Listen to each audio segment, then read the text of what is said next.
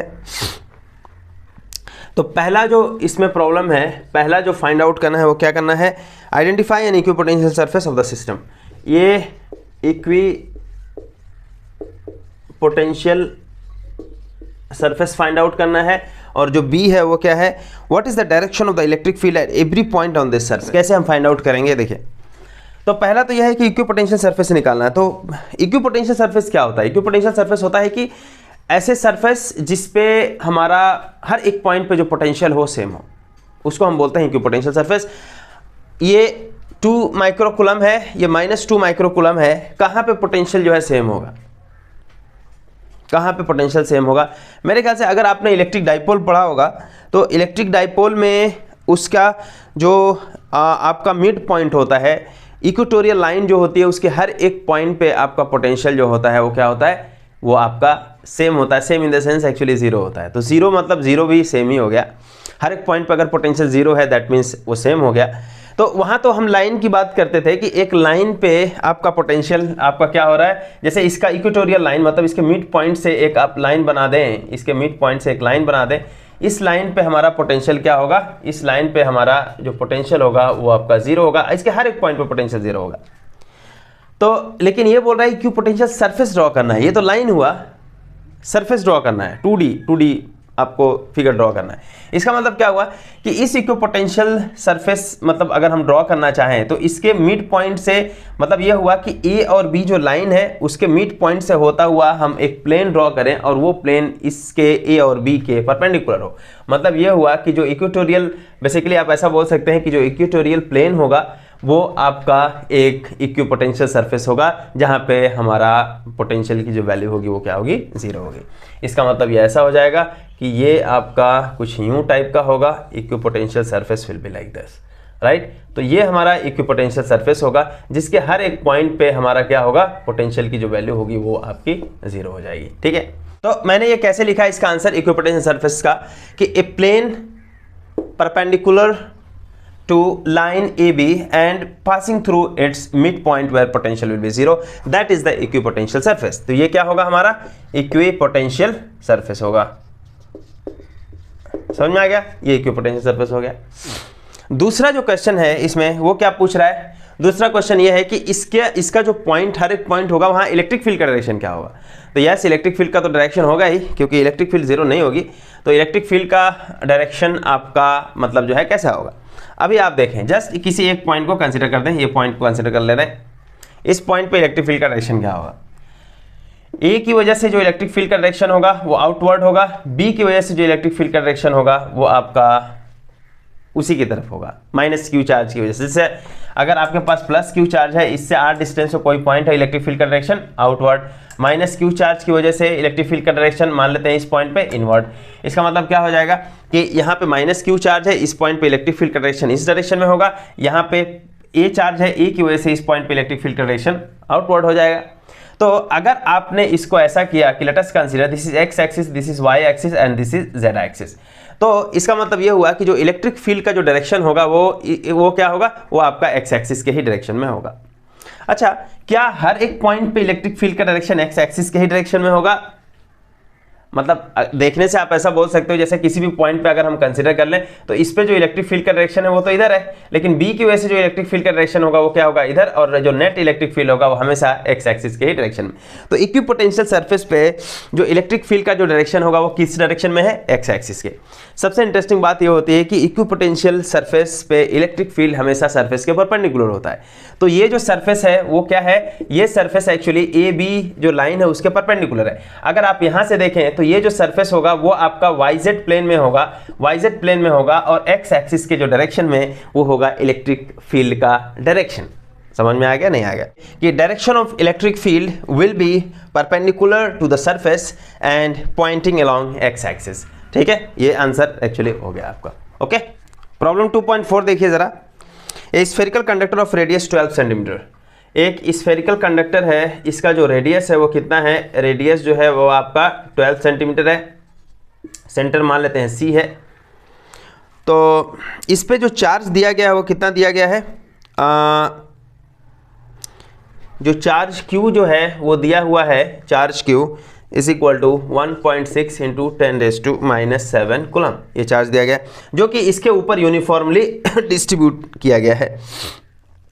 What is the electric field, पहला electric field हमें find out करना है कि फाइंड पहला फाइंड आउट करना है इनसाइड, दूसरा जस्ट आउटसाइड द स्फीयर, और तीसरा कहां से फाइंड आउट करना है, at a point 18 centimetre from the centre of the sphere. मतलब r is equal to 18 centimetre from the centre, तो यहां पे अगर आप देखें कि हमें क्या फाइंड आउट करना है, हमें फाइंड आउट करना है इलेक्ट्रिक फील्ड। तो इलेक्ट्रिक फील्ड हमें फाइंड आउट करना है किसके लिए, एक स्फेरिकल शेल है जिसके ऊपर में चार्जेस को डिस्ट्रीब्यूट किया गया है, ठीक है। तो ये अगर मैं बात करूं तो ये जो है आपका जो प्रॉब्लम होना चाहिए था वो एक्चुअली चैप्टर 1 का होना चाहिए था, क्योंकि हम यहाँ पे पोटेंशियल पढ़ रहे हैं। तो यहाँ पे ठीक है, अगर आ गया है तो उसको हम आराम से सॉल्व कर सकते हैं। ये जस्ट गॉस लॉ अप्लाई कर देना है यहाँ पे। तो गॉस लॉ अगर इनसाइड मतलब कोई स्फेरिकल शेल आप बनाते हैं, एक गॉसियन सरफेस बनाते हैं, उसके अंदर एक्चुअली कोई चार्ज नहीं रहेगा, सभी चार्ज एक्चुअली वो आपका सरफेस पे डिस्ट्रीब्यूट किया गया है। तो सभी चार्जेस को अगर आपने सरफेस पे डिस्ट्रीब्यूट किया गया है तो अंदर कोई चार्ज ना होने की वजह से वहाँ पे कोई भी एक गॉसियन सरफेस आप अगर बनाएंगे, उस गॉसियन सरफेस के अंदर कोई चार्ज नहीं रहेगा, और जिसकी वजह से हमारा इलेक्ट्रिक फील्ड क्या होगा, 0 हो जाएगा। समझ में आ रहा है, नहीं आ रहा है? तो पहला जो होगा इनसाइड, अगर आप बात करें तो इलेक्ट्रिक फील्ड जो इनसाइड होगा, इलेक्ट्रिक फील्ड जो इनसाइड होगा वो कितना हो जाएगा, 0 हो जाएगा पहला। क्यों ऐसा 0 होगा, क्योंकि integration E dot ds is equal to QIN divided by epsilon naught. यहाँ पे आप लिख सकते हैं यूजिंग गॉस लॉ क्या हो जाएगा, QIN divided by epsilon not. और इसके अंदर अगर हम बात करेंगे, चूंकि हम इनसाइड बात कर रहे हैं, तो जो QIN की जो वैल्यू होगी वो क्या होगी, 0 होगी। This implies E is equal to 0 since surface area is not 0। तो यहाँ पे इलेक्ट्रिक फील्ड इनसाइड 0 हो जाएगा। B में अगर आप बात करें तो इलेक्ट्रिक फील्ड क्या हो जाएगा, मेरे ख्याल से आपने इसको कैलकुलेट किया है कि ये जो आपका जस्ट आउट द सरफेस, मतलब ये सब पूछ रहा है कि इसके रेडियस पे, बेसिकली रेडियस पे इलेक्ट्रिक फील्ड कितना हो जाएगा, तो E जस्ट आउटसाइड या E when R is equal to R, तो उस केस में क्या होगा, 1/4 pi epsilon naught at s Q over R square. तो ये होगा, और R इज इक्वल टू क्या है, R is equal to capital R है, तो ये हमारा R स्क्वायर हो जाएगा। तो जस्ट इसकी वैल्यू हमें रख देना है, तो कितना हो जाएगा, तो इसको 9 इंटू 10 टू आप 9 लिख सकते हैं। Q की वैल्यू क्या है, it is 1.6 into 10 to -7 coulomb, और R की जो वैल्यू है वो कितना है, it is 12 centimetre, that is it is 0.12 whole square, right. ये हो जाएगा हमारा, ठीक है। तो जस्ट इसको सॉल्व कर लेना है, तो कितना वैल्यू आ जाएगा, तो electric field when R is equal to capital R, that will be equal to कितना, इसको लिखें हम 9 इंटू, इसको थोड़ा आप ऐसे लिख दें, 9 into 1.6 divided by 0.12 multiplied by 0.12, और ये कितना हो जाएगा, 10⁻9 यहाँ पे है और 7 यहाँ पे है, और ये हो जाएगा आपका 2, राइट। अब यहाँ पे देखें ज़रा, 3 जा this and this is equal to 0.04, और ये कितना हो जाएगा, इससे काटेंगे तो 0.04 ये भी हो जाएगा, राइट। फिर उसके बाद से इसको आप क्या लिख सकते हो, इसको हम ऐसा लिख सकते हैं कि 16 डिवाइडेड बाई 4 इंटू 4 ये लिख सकते हैं, और यहाँ पे मल्टीप्लाइड बाई 10⁻⁻1 हो जाएगा, और यहाँ पे मल्टीप्लाइड बाई 10⁻⁻4 हो जाएगा, और यहाँ पे 10⁻2 हो जाएगा। जस्ट अगर वो 1.6 है तो इसको 16 इंटू 10⁻⁻1 लिख सकते हैं, ये 4 इंटू 10⁻2, और ये 4 into 10⁻2, that is 4 into 4 multiplied by 10⁻4, और ये जब ऊपर जाएगा तो कितना हो जाएगा, ये 4 16 ये कैंसिल हो जाएगा। जस्ट आपका कितना होगा, 10⁻1 प्लस 2, और ये हो जाएगा प्लस 4 ऊपर जाएगा, तो कितना हो जाएगा, 10⁻ प्लस 5, ठीक है। ये हो जाएगा हमारा electric field, that is what is that unit of electric field, तो इट इज न्यूटन पर कूलम। तो ये हो जाएगा electric field when R is equal to capital R just outside, ठीक है, 10⁵ न्यूटन पर कूलम, ये आपका इलेक्ट्रिक फील्ड की वैल्यू होगी, ठीक है। और थर्ड वाला जो होगा उसको हम कैसे करेंगे, तो जस्ट हमारा थर्ड वाला क्या पूछ रहा है, इससे हमारा थर्ड वाला पूछ रहा है, इससे हमारा 18 सेंटीमीटर डिस्टेंस पे, 18 सेंटीमीटर डिस्टेंस पे हमारा इलेक्ट्रिक फील्ड की वैल्यू क्या होगी, मतलब यहाँ से यहाँ तक आपका 18 सेंटीमीटर हो, इस 18 सेंटीमीटर पे हमारा वैल्यू क्या होगा। तो कुछ भी नहीं करना है, जस्ट यहाँ पे R की जगह पे 18 करके रख लेना है। तो यहाँ पे अगर मैं बात करूँ, जस्ट थोड़ा सा इसको मिटा देता हूँ, तो E जो है when R is equal to 18 centimetre, इसकी वैल्यू कितनी होगी 1/4πε0, ये होगा Q ओवर R स्क्वायर। कितना होगा 9 इंटू 10⁻⁹, और Q की वैल्यू कितनी थी हमारी 1.6 इंटू 10⁻⁻7, और R की वैल्यू कितनी है, ये हो गया आपका 0.18 स्क्वायर। तो ये जो वैल्यू हो जाएगी वो कितनी वैल्यू हो जाएगी 4.44 इंटू 10⁻⁴ न्यूटन पर कूलम। प्रॉब्लम 2.5 देखिए, a parallel plate capacitor with air between the plates has a capacitance of 8 picofarad. मतलब जब एयर है तो उसमें जो उसका जो कैपेसिटेंस है 8 पिकोफैरेड है एक्चुअली ये, और दिया हुआ है कि 1 picofarad is equal to 10⁻⁻12 farad. ठीक है, What will be the capacitance if the distance between the plate is reduced by half? मतलब ये हुआ कि जब एयर है यहाँ पे तो इसका जो कैपेसिटेंस है वो है 8 पिकोफैरेड। अगर एयर इसके बीच में, इस प्लेट के बीच में अगर हमने एयर फिल किया है तो आपका यानी कि इसके अंदर अगर एयर है तो जो कैपेसिटेंस है वो C0 है। फिर बोल रहा है कि दूसरा वाला क्या चीज़ है, What will be the capacitance if the distance between the plate is reduced by half and the space between them is filled by the substance of dielectric constant 6? Space को अगर आप जो है मतलब इनके बीच का जो डिस्टेंस है आप इसको हाफ कर दें तो d बिकम d/2, और इनके अंदर जो है आपने एक डाइलेक्ट्रिक मटेरियल भर दिया है जिसका dielectric constant k is equal to 6 है। Now what will be the capacitance. ठीक है, of course area of the plate ये सब पे बात नहीं हो रही है। तो हम जानते हैं कि जो कैपेसिटेंस होता है वो क्या होता है, तो capacitance C is equal to होता है आपका, आपको पता है Ka∈0 डिवाइडेड बाई D, ये होता है। गिवन क्या है, गिवन है जब इसके अंदर एयर था तो एयर के लिए डाइलेक्ट्रिक कांस्टेंट की वैल्यू 1 होती है। इसका मतलब C0 actually it is given, तो C0 is equal to for air, अगर हम बात करें फॉर एयर के लिए C0 इज इक्वल टू क्या हो जाएगा A∈0 डिवाइडेड बाई D। मान लेते हैं कि प्लेट का जो एरिया है वो एरिया A है, इनके बीच का जो डिस्टेंस है वो D है। Now according to the question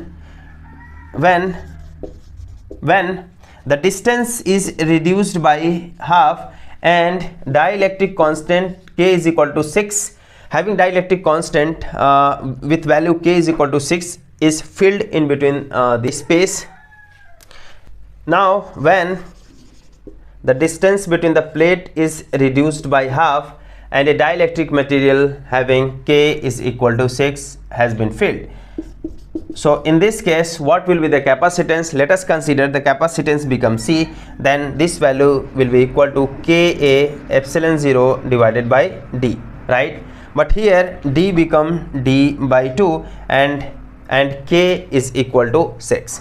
So in this case what will be the value? ये इस 2 को हम ऊपर लेके जा सकते हैं, so it is 2 times Ka∈0 divided by D, और K की वैल्यू क्या है, K की वैल्यू है 6, so 2 into 6 multiplied by A∈0 divided by D, that is 12 A∈0 divided by D.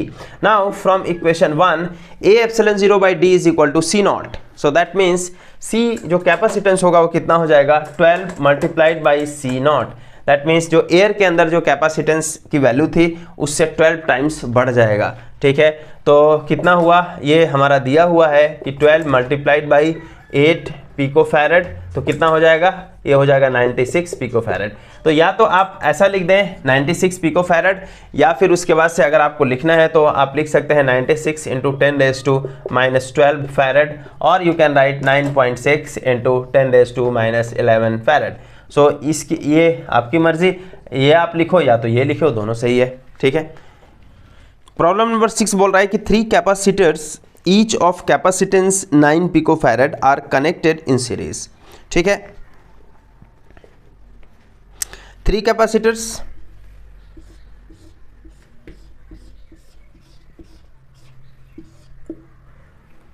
Each capacitance 9 picofarad, इसका जो कैपेसिटेंस है 9 पिकोफैरेड, इसका भी 9 पिकोफैरेड, इसका भी 9 पिकोफैरेड, सभी का जो कैपेसिटेंस है वो C है, इक्वल है। क्या निकालना है, what is the total capacitance of the combination, what is the potential difference across each capacitor if the combination is connected to 120 volt supply. तो पहला हमें निकालना है टोटल कैपेसिटेंस क्या होगा, पहला।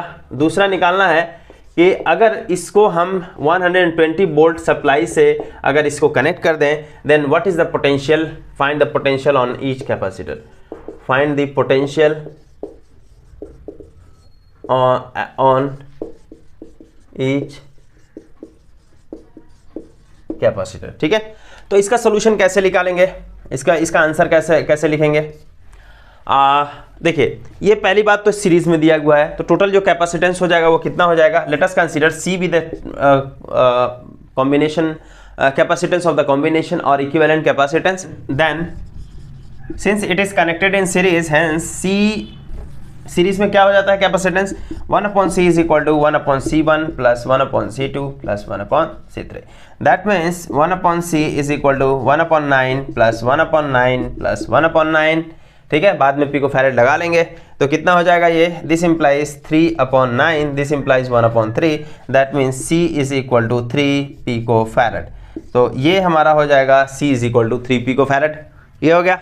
अब इसको आप ऐसा कर सकते हैं कि जैसे यानी कॉम्बिनेशन का जो कैपेसिटेंस हो गया c is equal to 3 picofarad है, समझ में आ गया। और इसको आपने किससे कनेक्ट किया है, 120 वोल्ट से हमने इसको कनेक्ट करके रखा है। तो उस केस में क्या हो जाएगा कि जो चार्जेस पूछ रहा है कि find the potential on each capacitance. ठीक है, find the potential on each capacitance, इसका मतलब पहले एक काम करेंगे हम कि इस पे कितना चार्ज आएगा, आप ये देख लो। ठीक है, चार्ज की वैल्यू कितना हो जाएगा, since Q is equal to, let us consider कि Q be the charge on this plates, तो Q is equal to C into V, तो C is equal to 3 picofarad into 10⁻⁻12 farad, और ये हुआ आपका 120 वोल्ट, तो कितना हो जाएगा 360 इंटू 10⁻⁻12, दैट मीन्स 3.6 इंटू 10⁻⁻10, और ये आपका कूलम आपका चार्ज होगा इस पे। और आप जानते हैं चूंकि ये सभी कैपेसिटेंस इनफैक्ट सीरीज में है, तो सभी पे जो चार्जेस होंगे वो क्या हो जाएंगे, सभी पे जो चार्जेस हो जाएंगे वो आपका सेम अमाउंट में डिस्ट्रीब्यूट हो जाएगा। दैट मीन्स इस पे भी जो चार्ज होगा वो क्यों होगा, इस पे चार्ज क्यों होगा और इस पे भी चार्ज क्यों होगा। और बोल रहा है कि अब आप बताएं कि प्लेट पे हमारा जो हर एक प्लेट पे जो आपका पोटेंशियल होगा वो कितना होगा। तो हर एक प्लेट पे जो पोटेंशियल होगा एक्चुअली वो सेम होगा। उसका रीज़न है कि Q सेम है और इसका जो कैपेसिटेंस है वो भी सेम है। तो यहाँ पे आप निकाल सकते हैं कि पोटेंशियल ऑन फर्स्ट प्लेट, तो इसको आप फर्स्ट मान लीजिए, इसको आप सेकेंड मान लीजिए, इसको आप थर्ड मान लीजिए। ठीक है, तो पोटेंशियल इलेक्ट्रिक पोटेंशियल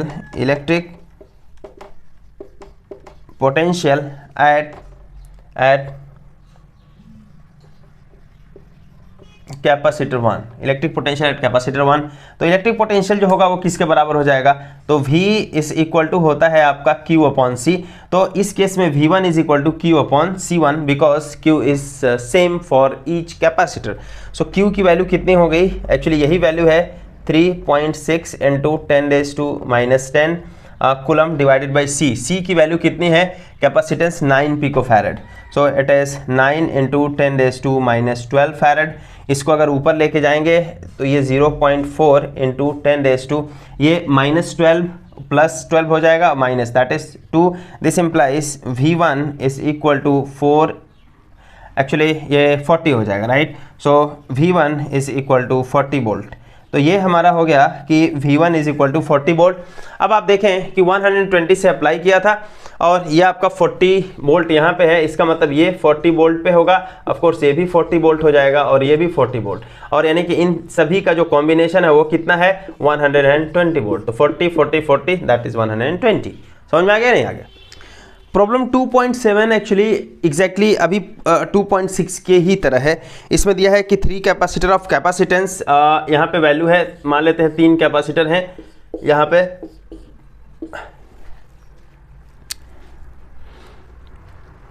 अच्छा, इन कनेक्टेड इन पैरेलल। तो यहाँ पे ये 3 capacitors are connected in parallel, तो इस बार इनको हमने पैरेलल में ऐड कर दिया है। समझ में आ गया, ऐसा कुछ ये पैरेलल में इसका जो कैपेसिटेंस है वो है 2 पिको फैरेड, और इसका जो है वो कितना है 3 पिको फैरेड, और इसका कितना है 4 pico farad, are connected in parallel. What is the total capacitance of the combination. What is the total capacitance of the combination. तो total capacitance of the combination पहला पूछ रहा है कि टोटल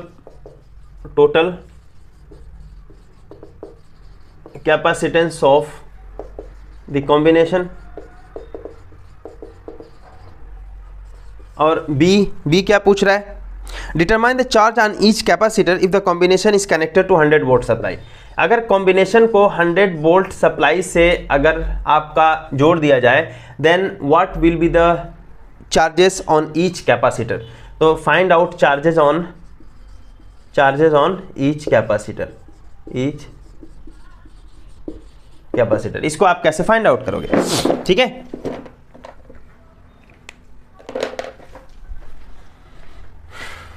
तो पहला जो फर्स्ट जो है उसको कैसे सॉल्व करेंगे, टोटल कैपेसिटेंस। तो पहला ये है कि since capacitors are connected in parallel, capacitor को पैरेलल में कनेक्ट किया गया है, इसका मतलब अगर इक्विवेलेंट कैपेसिटेंस अगर C है so it will be C1 plus C2 plus C3। आप जानते हैं पैरेलल में ये होता है, तो ये कितना हो जाएगा 2 picofarad plus 3 picofarad plus 4 picofarad, कितना हो जाएगा 9 पिकोफैरेड। ये हमारा आंसर हो गया इसका। अब इसको जो है हम क्या किए हुए हैं, 100 वोल्ट का जो सप्लाई है उससे हमने कनेक्ट किया है, तो पूछ रहा है कि चार्जेस ऑन ईच कैपेसिटर कितना हो। लेट अस कंसीडर कि पोटेंशियल जो होगा हर एक पे हमारा, आप जानते हैं कि बेसिकली हम अगर पैरेलल में कनेक्ट करते हैं कैपेसिटर्स को तो पोटेंशियल हमारा सेम हो जाता है। तो अगर पोटेंशियल सेम हो गया तो बड़े आसानी से आप निकाल सकते हो कि इनके बीच में जो पोटेंशियल सेम हो गया, इसका मतलब इसके और इसके बीच का पोटेंशियल सेम हो गया है, V ही रहेगा पोटेंशियल और V ही रहेगा, और यहाँ पे आपका वैल्यू दिया गया है, हेंस यानी कि B हम निकाल लेंगे। Late us consider this is plate 1, इसको हम प्लेट 1 मान लें, कैपेसिटर 1, इसको हम कैपेसिटर 2 मान लें, इसको हम कैपेसिटर 3 मान लें। तो उस केस में चार्ज ऑन कैपेसिटर 1, तो पहला ये लिख लें हम चार्ज ऑन कैपेसिटर 1, तो क्या हो जाएगा charge on capacitor 1 that is Q is equal to क्या होता है, Q1 is equal to C1 into V, क्योंकि V जो होगा वो सेम होगा और 100 वोल्ट सप्लाई से आप ऐड कर रहे हो, तो C1 की वैल्यू कितनी हो जाएगी, C1 is equal to 2 into 10⁻⁻12 farad, ये हो गया। वोल्टेज की वैल्यू जो है आपका 100 volt that is 10⁻², that means 2 into 10⁻⁻10 coulomb, ये हमारा Q1 की वैल्यू आई। समझ में आ गया। दूसरा चार्ज ऑन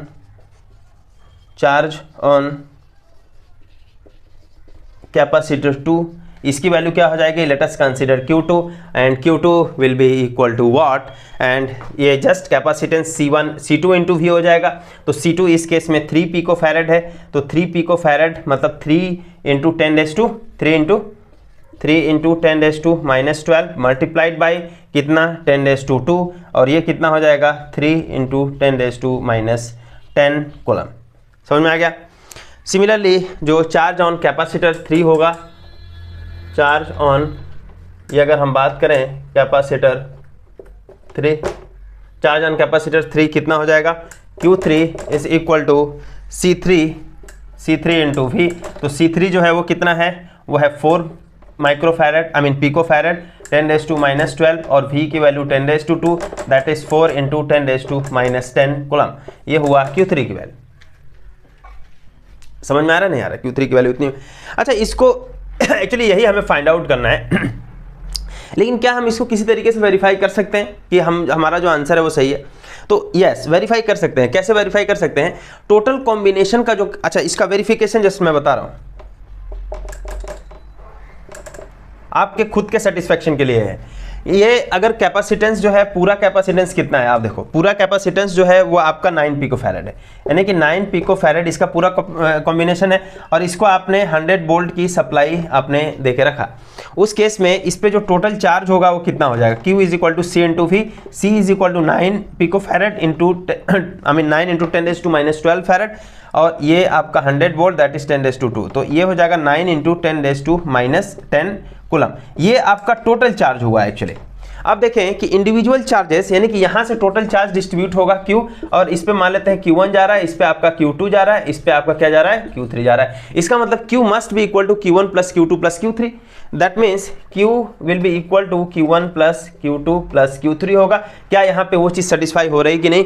तो यहाँ पे आप देख सकते हैं Q1 की वैल्यू कितनी है, इट इज़ 2 × 10⁻10, Q2 की वैल्यू 3 × 10⁻10 और Q3 की वैल्यू जो है वो कितना है 4 × 10⁻10। तो कितना हो जाएगा 2 + 3 तो 5 and 4 9 and it is 9 × 10⁻10 coulomb. So that is the verification. Okay, question number 8 है, आप देखें कि in parallel plate capacitor with air between the plates. Parallel plate capacitor जिसके बीच में एक्चुअली आपका एयर फिल्ड किया गया है, इसके बीच में एयर है और इसका दिया हुआ है कि जो एरिया है, लेट अस कंसीडर ए जो है 6 × 10⁻³ मीटर स्क्वायर, ये एरिया है। And the distance between the plate is, इसके बीच का जो डिस्टेंस है वो है 3 millimetre. Calculate the capacitance of the capacitor. Capacitance of the capacitor, पहला क्या मतलब फाइंड आउट करना है, calculate the capacitance of the capacitor, पहला ये चीज फाइंड आउट करना है, कैलकुलेट द कैपेसिटेंस। दूसरा, if this capacitor is connected to 100 volt supply, what is the charge on इस कैपेसिटर। तो इसमें हमें पहला ये और दूसरा हमें कैलकुलेट करना है कि if it is connected with the 100 volt supply, 100 volt supply, then charge on each capacitor, then charge on each plate, actually each plate जो मतलब चार्ज होगा उसकी वैल्यू कितनी होगी, ये हमें फाइंड आउट करना है। इसको कैसे फाइंड आउट करेंगे, इसका जो सोल्यूशन होगा पैरेलल प्लेट के लिए आप जानते हैं कि क्या हो जाता है कि आप let us consider C be the capacitance of the capacitor, then C is equal to for parallel plate, यहाँ पे लिखेंगे फॉर पैरेलल प्लेट के लिए C इज इक्वल टू क्या होता है KA∈0/d। और चूंकि इसके बीच में क्या है गिवन, तो यहाँ पे लिख सकते हैं गिवन, चूंकि एयर भरा हुआ है इसका मतलब डाइलेक्ट्रिक कांस्टेंट की वैल्यू 1, A की वैल्यू दी गई है 6 × 10⁻³ मीटर स्क्वायर और एप्सिलॉन की वैल्यू आपको पता होनी चाहिए 8.87 × 10⁻12 ऐसा कुछ होता है। और D की वैल्यू कितना है, D की वैल्यू है आपका 3 मिलीमीटर, तो 3 × 10⁻³ मीटर, ये हो जाएगा आपका, ठीक है। और एप्सिलॉन की जो वैल्यू हो जाएगी कि coulomb square upon newton metre square हो जाएगा, अगर आप इसका मतलब यूनिट भी लिखना चाहें तो then what is the value, तो इसका वैल्यू कितना होगा, बस यही देख लेना है। तो capacitance C is equal to K की वैल्यू 1 हो गई, एरिया की वैल्यू 6 × 10⁻³ एप्सिलॉन की जो वैल्यू 8.87 × 10⁻12 डिवाइड, सारा का सारा MKS में लिख रहे हैं तो कैपेसिटेंस भी फैरेड में आ जाएगा, तो ये हो जाएगा 3 × 10⁻³ मीटर, राइट, ये हो गया हमारा।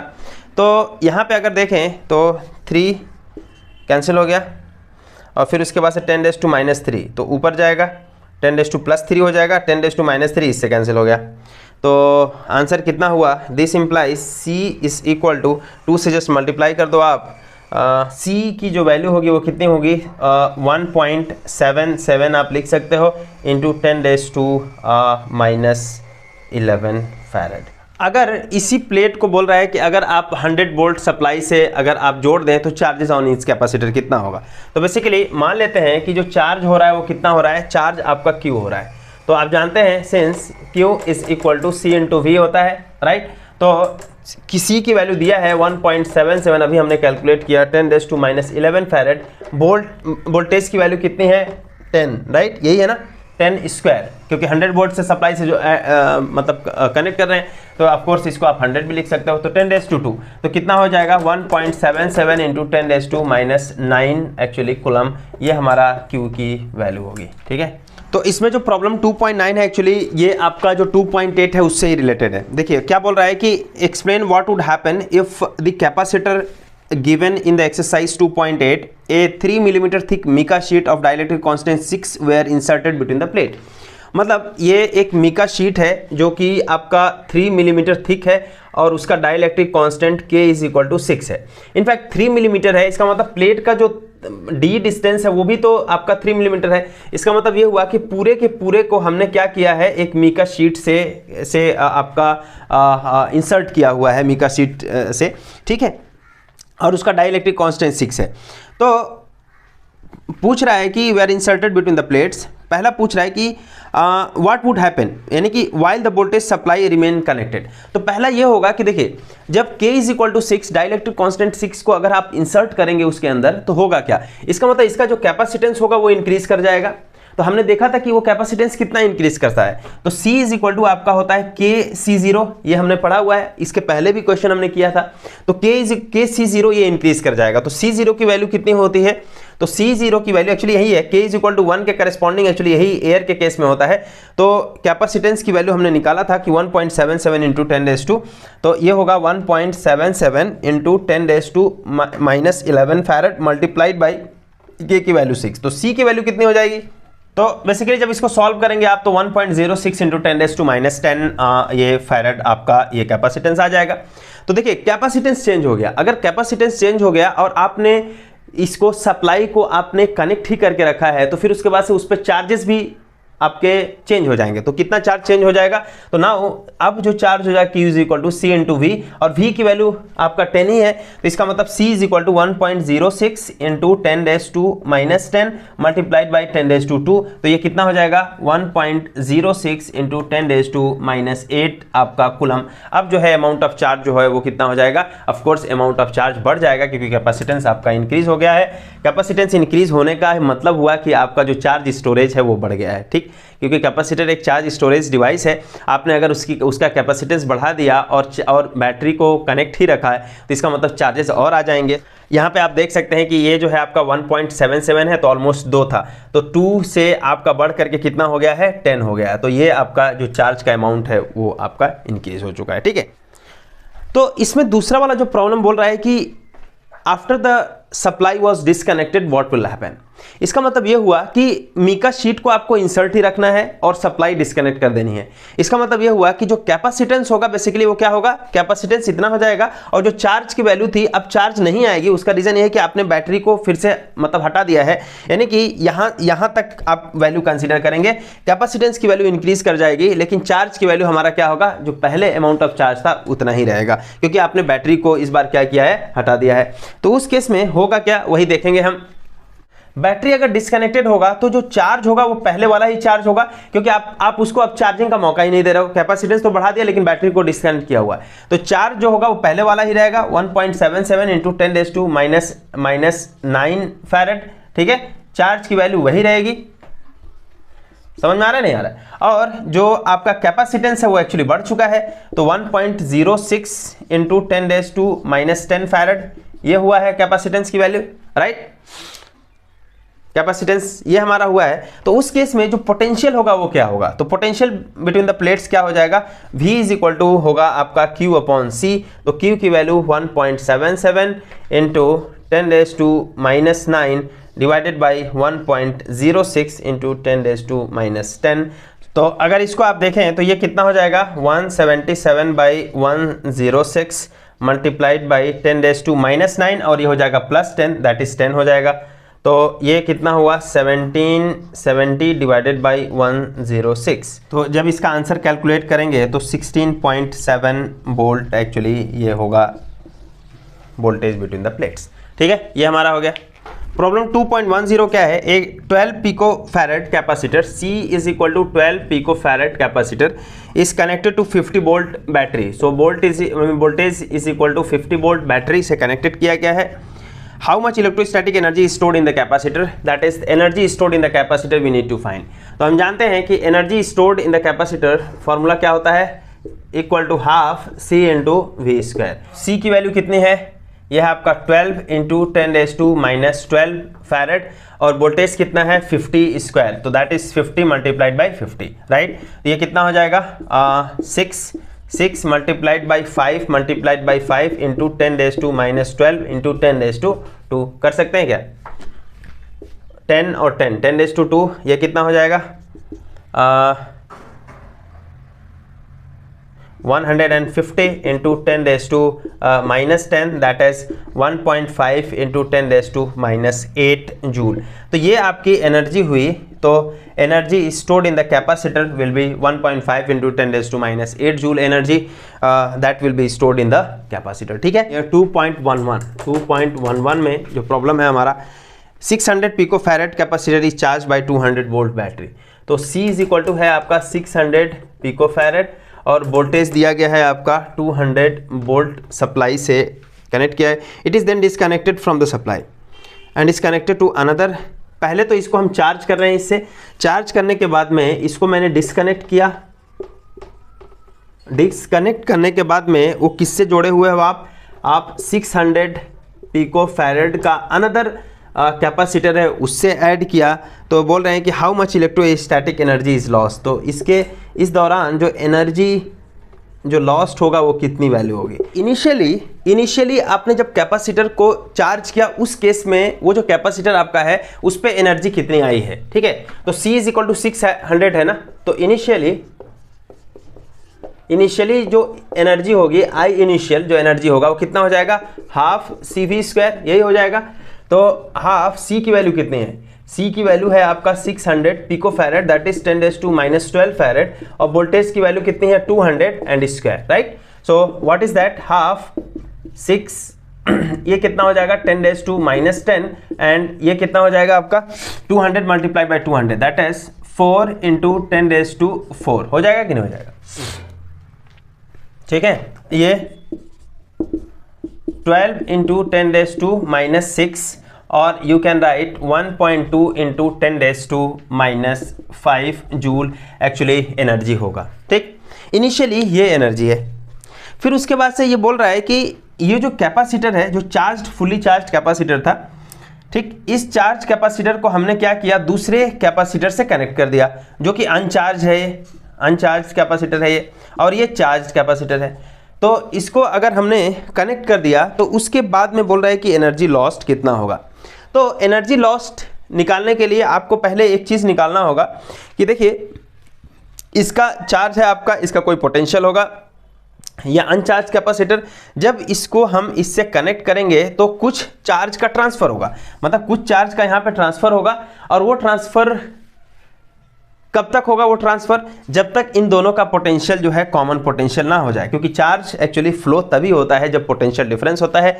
जब इन दोनों के बीच में पोटेंशियल डिफरेंस खत्म हो जाएगा, यानी कि दोनों के बीच का जब पोटेंशियल जो है वो अगर सेम हो गया तो हमारा चार्ज का ट्रांसफर रुक जाएगा। उस केस में हमें क्या निकालना है, हमें उस केस में जो डिस्ट्रीब्यूटेड अमाउंट ऑफ चार्ज है वो कितना है वो अगर हम निकाल लें और कॉमन पोटेंशियल अगर हम निकाल लें कि कितना है, तो half C1 into V² plus half C2 into V², capacitance same ही है तो क्या हो जाएगा, half C1 into V² plus half C2 into V², और इन दोनों को ऐड कर दें तो फाइनल एनर्जी होगी। तो लॉस्ट कितनी हुई, लॉस्ट मतलब ये होगा E initial minus E final, that will be the lost. यानी कि हमें कुल मिला करके ये जो कॉमन पोटेंशियल है हमें वही फाइंड आउट करना है। समझ में आ रहा है कि नहीं यार। ये मतलब इसको मैं एक जनरल वे में सॉल्व करता हूँ। जैसे मान लेते हैं कि हमारा एक कैपेसिटर है जिसका कैपेसिटेंस C1 है और इस पे जो है हमारा late us consider potential V1 है। ठीक है, अच्छा यहाँ पे लेट अस कंसीडर इस पे जो चार्ज है हमारा वो है Q1। उसके बाद से अनदर एक कैपेसिटर है जिसका कैपेसिटेंस C2 है, पोटेंशियल इसका V2 है और इस पे जो चार्ज है वो Q2 है। अब देखें कि दोनों का पोटेंशियल सेम नहीं है, लेकिन जब आप इन दोनों कैपेसिटर को मान लेते हैं हम कनेक्ट कर देंगे तो चार्जेस का फ्लो होगा। ये डिपेंड करेगा कि इस पे जो आपका पोटेंशियल आपका किस कैपेसिटर पे ज़्यादा है, जिस पे ज़्यादा होगा वहां से आपका चार्ज का जो फ्लो होगा वो हायर पोटेंशियल से लोअर पोटेंशियल होगा, जो पॉजिटिव चार्ज है आपका। ठीक, फिर उसके बाद से होगा क्या कि कुछ देर के बाद में वो जो चार्ज का फ्लो होगा वो बंद हो जाएगा। उसका रीज़न क्या है कि जब चार्ज का फ्लो बंद होने का रीज़न है क्या है कि इन दोनों का जो पोटेंशियल है वो आपका सेम हो गया, that means potential difference zero हो गया। That means potential difference zero हो गया, इसका मतलब इसका जो पोटेंशियल होगा वो सेम हुआ, that means the common potential. तो let us consider common potential आपका V हुआ, कैपेसिटेंस तो आपका C1 है, इसका कैपेसिटेंस C2 है, लेकिन चार्ज जब फ्लो होगा तो इस पे मान लेते हैं कि जो चार्ज होगा वो Q1 है और ये Q2 है मान लेते हैं। तो ऑफ कोर्स चार्जेस का डिस्ट्रीब्यूशन हो गया है। ठीक है, तो उस केस में हमारा देखिए कि इस कॉमन पोटेंशियल को निकालने का तरीका क्या है। तो चार्ज कंजर्वेशन अप्लाई करेंगे तो before connecting the charge value is Q1 plus Q2 and after connecting क्या होगा कि ये जो है आपका रीडिस्ट्रीब्यूशन होने के बाद में आपका ये अमाउंट ऑफ चार्ज हुआ।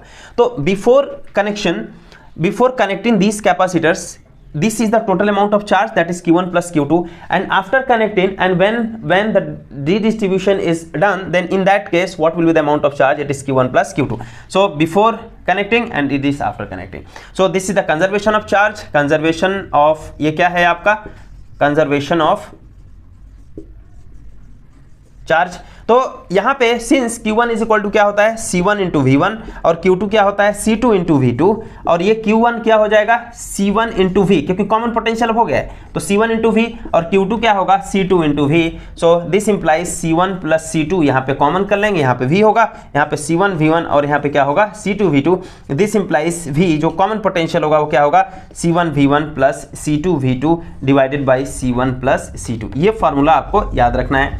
अगर आपको याद है तो डायरेक्ट इस फॉर्मूले का यूज कर सकते हैं, नहीं तो थोड़ा सा आपको कैलकुलेट करना पड़ेगा। तो जो कॉमन पोटेंशियल होगा वो इतना हुआ, ठीक है। अब हमें क्या फाइंड आउट करना है कि देखिए सेम प्रॉब्लम यहाँ पे बोल रहा है, तो यहाँ पे बात क्या है? यहाँ पे जो हमारा प्रॉब्लम है वहाँ पे ऐसा है कि ये जो है आपका जो कैपेसिटर है C1 वो वैल्यू दी गई है, इसका जो पोटेंशियल है वो होगा और आपका जो चार्ज है वो वैल्यू होगा। लेकिन जो दूसरा वाला है वो अनचार्ज है, दैट इज Q2 जो है वो 0 है। यहाँ पे C2 की वैल्यू आपकी जो है वो दी गई है, तो C2 की वैल्यू सेम है जो कि C1 की वैल्यू है। फिर उसके बाद से अब इसको हम जो है कनेक्ट कर रहे हैं। कनेक्ट करने के बाद में जो कॉमन पोटेंशियल होगा, late us consider the common potential is V। So in that case what will be the amount of energy? So final amount of energy क्या हो जाएगा इस केस में? हमें अगर फाइंड आउट करना हो तो कैपेसिटेंस की जो वैल्यू है वो तो C1 ही है और इसका C2 है। तो यहाँ पे अगर हम बात करें कि फाइनल जो एनर्जी की अगर आप बात करेंगे तो फाइनल एनर्जी कितना होगा? तो जो फाइनल एनर्जी होगा वो कितना होगा? फाइनल एनर्जी हो जाएगा, अब देखिए पहला वाला जो कैपेसिटर है वो तो आपका C1 ही है, तो half C1 into V square हो जाएगा कि नहीं, क्योंकि कॉमन पोटेंशियल V है। दूसरे वाला जो कैपेसिटर है उसका भी पोटेंशियल कैपेसिटेंस C2 है और पोटेंशियल जो है आपका V है। तो इसका मतलब इसको आप लिख सकते हैं half C1 plus C2 into V square, और V की जो वैल्यू है वो है कॉमन पोटेंशियल। जस्ट इसकी वैल्यू यहाँ पे आप पुट कर दो तो कितना हो जाएगा कि C1 V1 plus C2 V2 upon C1 plus C2, right.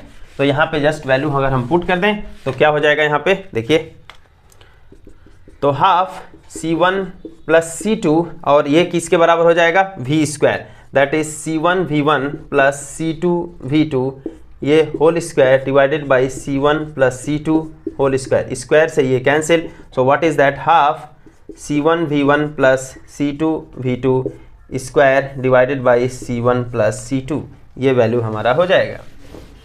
तो ये क्या हो जाएगा? हाफ C1 की वैल्यू कितनी है? 600 picofarad, that is 600 multiplied by 10⁻⁻12 farad.